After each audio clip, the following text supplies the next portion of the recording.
It really is hard to overstate the legacy that he leaves and all the accomplishments that Pelé had. Three-time FIFA World Cup champion, as you just heard, and you can see here, six-time Brazilian Serie A champion, two-time Copa Libertadores champion, tied first with Neymar as Brazil's all-time leading scorer, male scorer, that is 77 goals.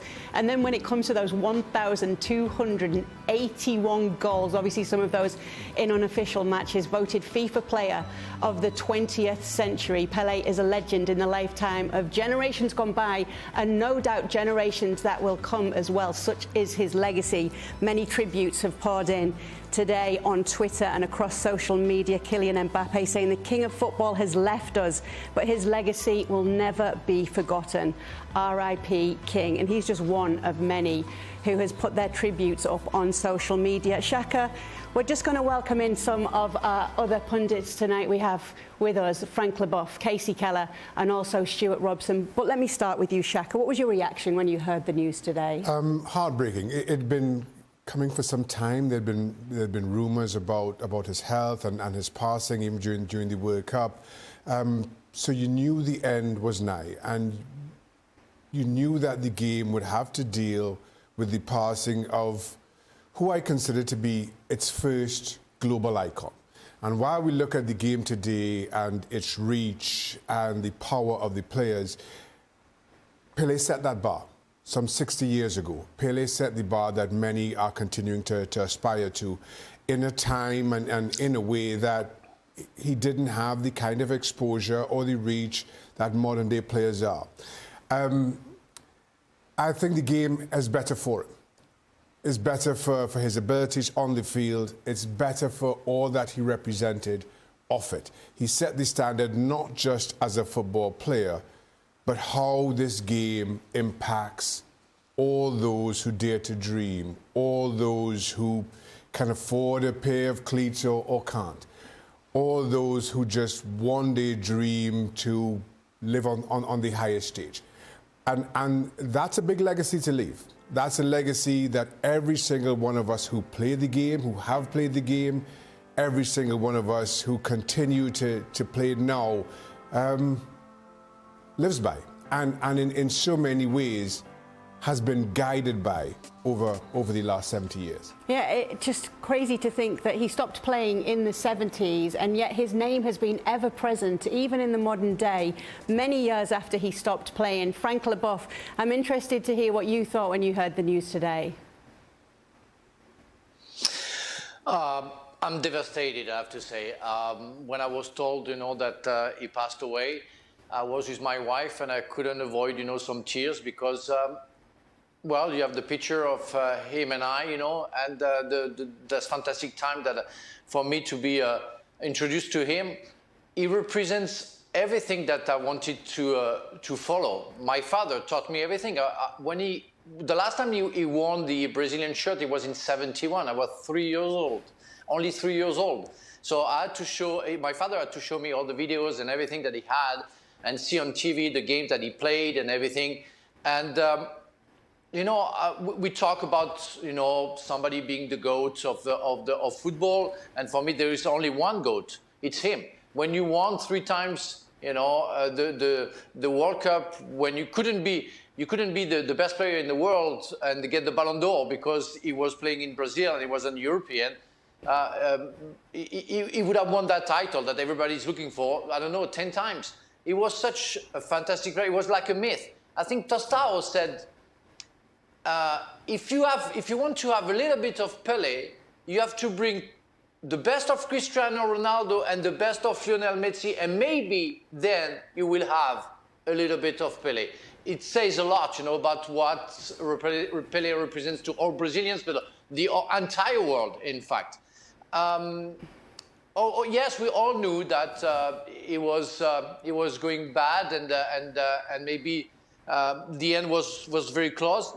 But it's a slap in the face. For me, I was born with listening to Pellé's fairy tales, and today I'm mourning like crazy. I'm very sad. I'm very, very sad because that guy, he wasn't only the King Pelé, he was the god of football. Simple. And Frank, you obviously played with some of the game's greats, but this is a player, Pelé, that surely when you meet him, even as a top football player, you just can't be anything but starstruck. He had everything in terms of tools that you needed to get all defenders crazy.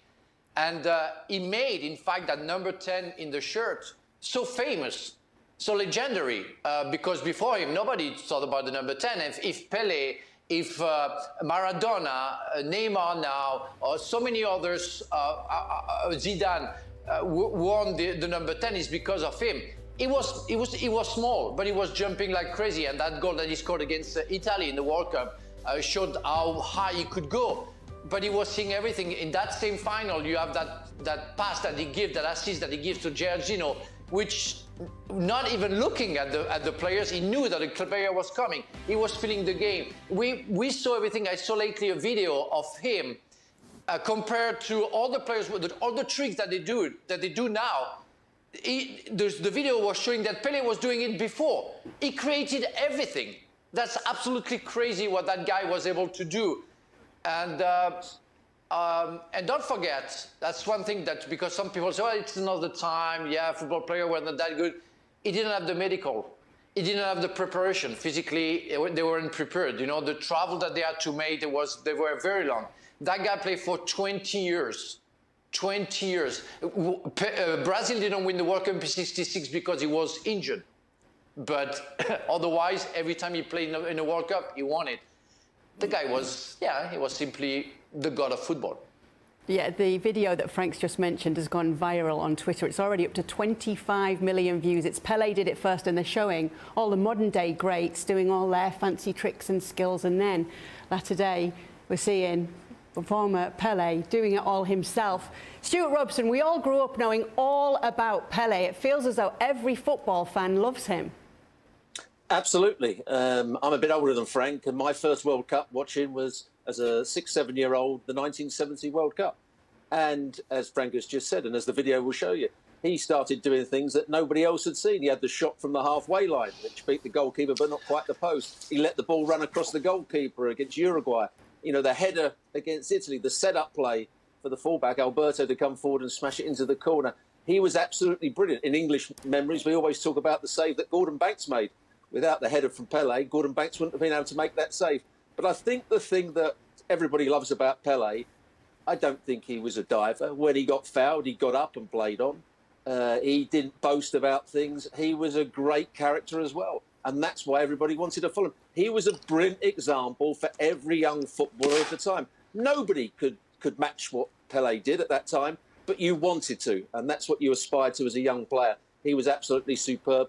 And everybody around the world that likes football knows all about what Pelé did. I think one of the things we have to remember, as you watch this video, and how much kinder the game is to goal scorers today, and that's putting it as nicely as I possibly can. Kind in every single way, in terms of the equipment of the day. Try striking a ball from the 60s and early 70s, 40 yards, and some of these guys would know exactly what I'm talking about in the difference between the equipment then, or the balls then, and now. The cleats back then, the weight of them, playing 90 minutes with it, playing 90 minutes with no substitutes. And then the biggest differentiator, I think, was what was allowed on the pitch, what was excused as fair play would be seen as almost prisonable, right in today's game. So the game has become, and rightly so, has become kinder to goal scorers and star players of today's game. So while you make these comparisons, while you watch this video and try to put into some kind of context how much more difficult it was back then, everything about Pelé, everything about what he did on the pitch stood out head and shoulders in a comparative context.